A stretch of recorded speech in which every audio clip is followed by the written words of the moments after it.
Shalom. Selamat pagi Bapak Ibu yang dikasihi Tuhan. Kita akan mendengarkan renungan firman Tuhan pada pagi hari ini. Baik, sebelumnya kita bersatu di dalam doa. Bapa dalam kerajaan surga, selamat pagi Tuhan. Begitu besar kasih-Mu Tuhan kepada kami, sehingga Kau menjaga kami dan membangunkan kami di hari yang baru ya Tuhan. Di hari di mana kami yakin dan percaya ada maksud-maksud Tuhan yang terbaik dalam hidup kami. Untuk itu Tuhan kami mau memulainya. Memulai hari yang baru yang Tuhan berikan kepada kami. Kami siap untuk mendengarkan firman Tuhan. Berbicaralah Engkau Bapa seluas-luasnya dalam hati kami. Di dalam nama Tuhan Yesus kami berdoa. Amin. Baik Bapak Ibu yang dikasihi Tuhan. Judul renungan kita pada pagi hari ini adalah kebencian dikalahkan kasih. Kebencian dikalahkan kasih. Nah, dasar sebagai penguatan dari renungan ini diambil dari Amsal 10 ayat 12. Kebencian menimbulkan pertengkaran, tetapi kasih menutupi segala pelanggaran. Amsal 10 ayat 12. Bapak Ibu yang dikasihi Tuhan, mau tidak mau kita harus mengakui dan mengatakan bahwa dunia saat ini dipenuhi oleh kebencian. Karena di dalam diri manusia terdapat sifat dosa, di mana sifat atau perasaan tersebut muncul dalam hati seseorang ketika ia merasa tersinggung, ketika ia merasa disakiti atau sakit hati, ketika ia marah, tidak terima akan hal yang diberikan kepada dia, ketika dia iri hati atau merasa tidak senang akan keberhasilan orang lain. Perasaan itu demikian kuatnya dan tersimpan dalam hati kita sehingga membentuk suatu perasaan benci, dalam dirinya. Kebencian itu begitu menguasai seluruh pikiran dan hatinya dan bisa sewaktu-waktu meletup keluar melalui perkataannya dan tindakannya. Memang seseorang dapat menyembunyikan rasa kebenciannya, tetapi tidak akan lama. Karena rasa kebenci itu bisa keluar melalui perkataan dan tindakan tadi. Ketika dia menilai seseorang yang dibencinya, maka kebaikan apapun yang dilakukan orang itu, maka dalam pendapatnya tetaplah buruk. Yang ada dalam hatinya adalah kecurigaan dan hal-hal negatif. Dan sampai kepada keinginan jahat untuk menghancurkan orang yang dibencinya itu. Demikian dahsyatnya rasa benci itu. Dan itu juga terjadi, Bapak Ibu, dalam 2000 tahun yang lalu, di mana orang-orang Yahudi, orang-orang Farisi yang membenci Yesus. Karena banyak orang yang mulai mengikuti Yesus. Timbul rasa benci, rasa iri akan keberhasilan Tuhan Yesus itu. Sehingga apapun yang Tuhan Yesus perbuat dianggap salah dan buruk di mata mereka. Dan akhirnya mereka mengatakan, salibkan dia, salibkan dia. Lukas 23 ayat 21. Walaupun Pilatus mengatakan, aku tidak menemukan kesalahan apapun pada orang itu. Kebencian mengalahkan segalanya dengan mengatakan, salibkan dia. Salibkan dia. Bapak Ibu, apa yang dapat kita pelajari dan apa yang dapat kita lakukan? Kita bisa melihat sosok Yesus sendiri.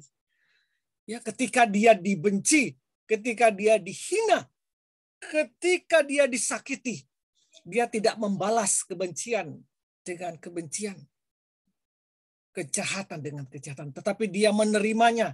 Bahkan di kayu salib Yesus mengatakan, ya Bapa, ampunilah segala kesalahan mereka yang mengalipkan aku, sebab mereka tidak mengetahui apa yang mereka perbuat.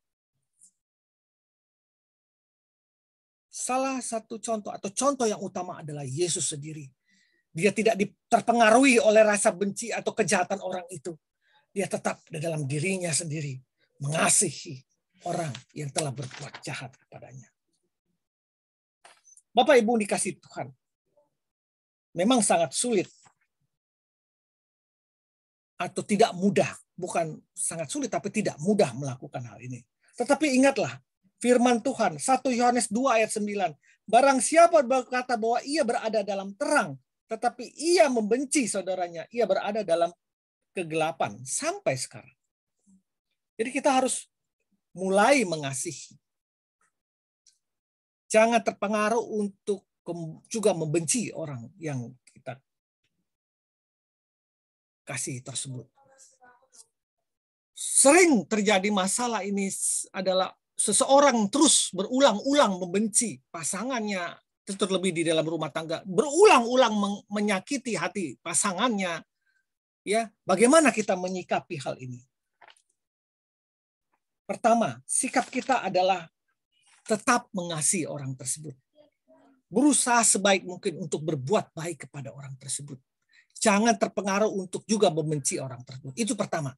Tetap mengasihi. Dengan cara menasihati, dengan cara tetap tidak membenci orang tersebut. Ya, tetap memberikan pelajaran dalam arti yang baik, tetapi tidak membenci orang tersebut. Itu pertama. Dan tidak terpengaruh oleh keadaan yang dia berikan, hal-hal negatif yang dia berikan kepada kita. Yang kedua adalah kita membawakan dia dalam doa. Karena masalahnya setelah kita berbuat baik, walaupun dia tetap terus membenci kita, bahkan meluap-luap semakin membenci kita, berarti masalah sebenarnya ada pada diri orang tersebut.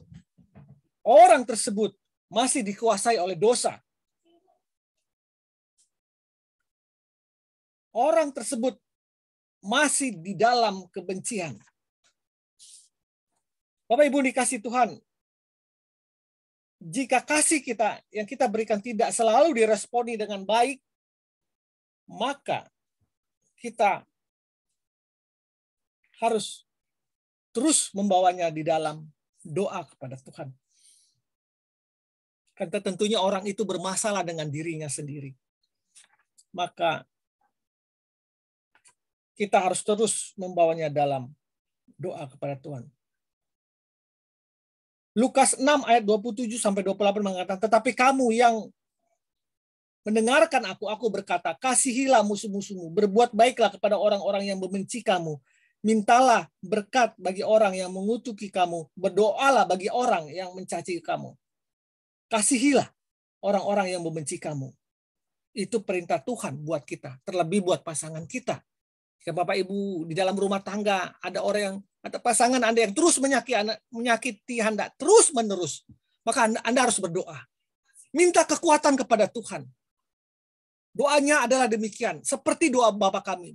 Bapa kami yang di surga, berikan kami mengampuni, memberikan kami kekuatan pada hari ini. Pada hari ini. Bukan untuk hari besok. Pada hari ini kita berdoa kepada Tuhan untuk Tuhan memberikan kita kekuatan untuk tetap mengasihi pasangan kita yang menyakiti kita. Maka kita akan sangat bersyukur begitu kita melihat 1 minggu kita mampu mengasihi dia yang walaupun dia terus menyakiti kita. 1 bulan kita mampu untuk terus mengasihi dia. 2 bulan, 3 bulan Tuhan menguatkan kita. Doanya adalah, ya Tuhan berikanlah aku hari ini kemampuan untuk mengasihi dia. Hari ini. Bapak Ibu dikasih Tuhan.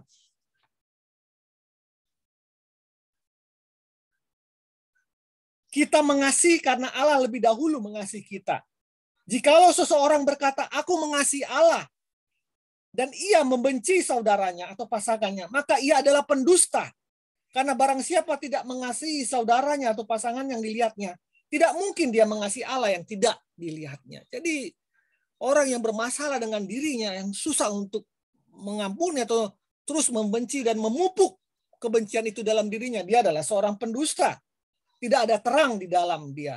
Kegelapan terus di dalam dirinya. 1 Yohanes 2 ayat 9, Yohanes 4 ayat 19 sampai 20.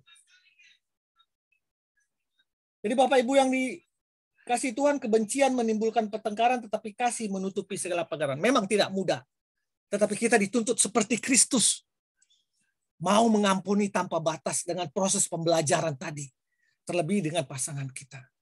Kita minta kekuatan kepada Tuhan untuk Tuhan memberikan kekuatan buat kita pada hari itu. Maka hati kita akan memperoleh kelegaan. Buat orang yang terus membenci diri, orang lain, berarti ada yang bermasalah dalam diri Anda. Anda bermasalah dalam diri Anda. Tuhan sudah mengatakan berulang-ulang kali untuk membuang dosa itu. Minta ampun kepada Tuhan, datang kepada Tuhan. Bersujud kepada Tuhan. Jangan sampai kata-kata salibkan dia keluar dari mulut Anda. Lukas 23 ayat 21. Selamat dikuatkan oleh Tuhan di dalam mengasihi orang yang membenci Anda.